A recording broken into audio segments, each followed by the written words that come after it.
दुल्हिनी दूल्हा चौक चढ़ी बैठे, गम के बेलिया के फूल। दुल्हिनी दूल्हा चौक चढ़ी बैठे, गम के बेलिया के फूल। कहाँ से पाया ये प्रभु बेली का फूलवा, गम के समासी हो रात, गम के समासी हो रात।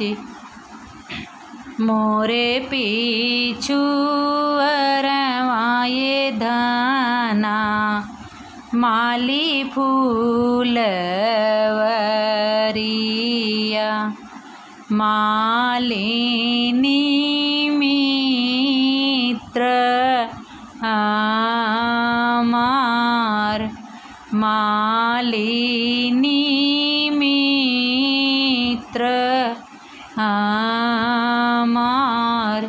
उहव देहल ये दाना बेली का फूलवा, गम के समासी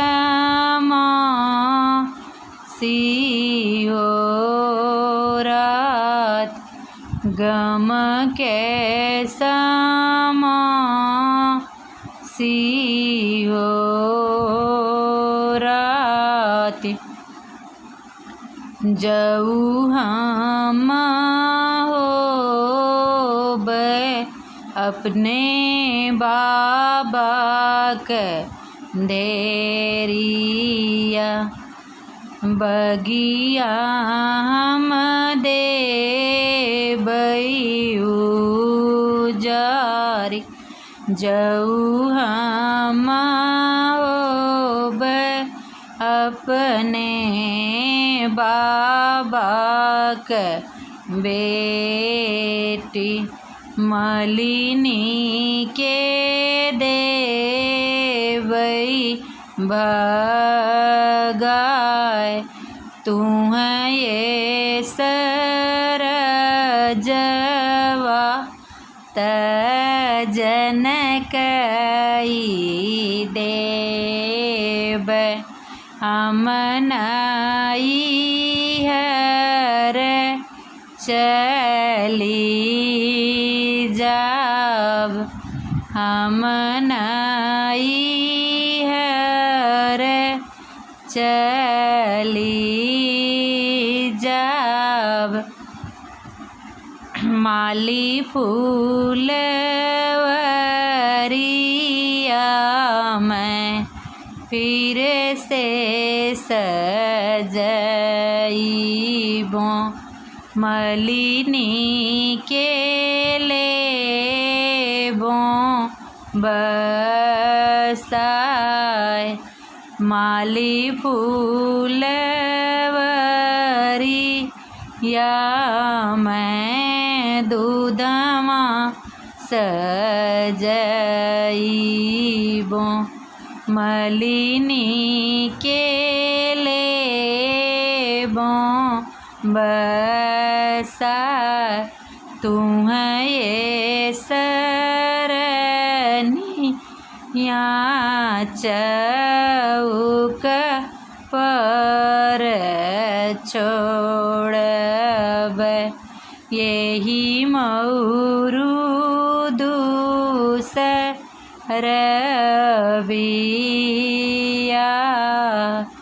यही मौरू दूसरबिया।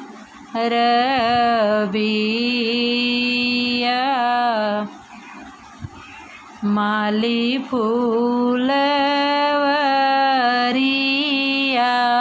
मैं दूधवा सिंचइबो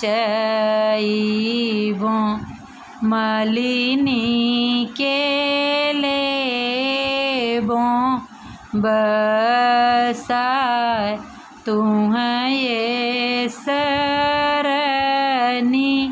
यहाँ चौक पर छोड़ कैले बो दूसरा बिया कैले मैं दूसरा बिया